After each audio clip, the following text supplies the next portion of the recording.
ini adalah sebuah kereta Zeekr dan ini saya tak pasti apa kereta. Dia macam kereta smart yang dulu ada di Malaysia dan satu dunia. Tapi ini design lagi cute. Dia memang dua duduk aja kalau tengok di sini. Memang dua duduk aja. Dan belakang dia macam terpotong nampak ni. So kereta ni cukup pendek kalau tengok ini Zeekr ni. Nampak belakang tu Zeekr kan. Kalau tengok dari sini sampai pintu pintu belakang je dia punya kereta. Nampak kalau banding dengan Zeekr lah.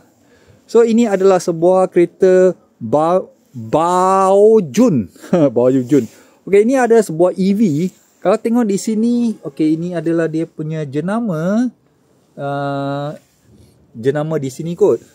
So ini adalah kereta EV, tapi bagi saya ini agak cute lah. Sebenarnya sangat sesuai untuk pakai di bandaraya, kereta kecil-kecil macam ni, terutama perempuan atau first time kereta user atau newcomer untuk EV. So ini boleh consider lah kalau nak pakai di Malaysia, kalau ada lancar lah. Tapi apa yang pelik adalah, oh, ada kereta api sedang lalu. Tengok sikit, ini adalah dia punya tower. Kita berada di White Swan Hotel Tianzhou. So International Convention Center. Okey, kembali kepada kereta ni. So ini adalah sebuah kereta yang sangat, saya rasa sangat kecil dan sangat convenient untuk kegunaan harian.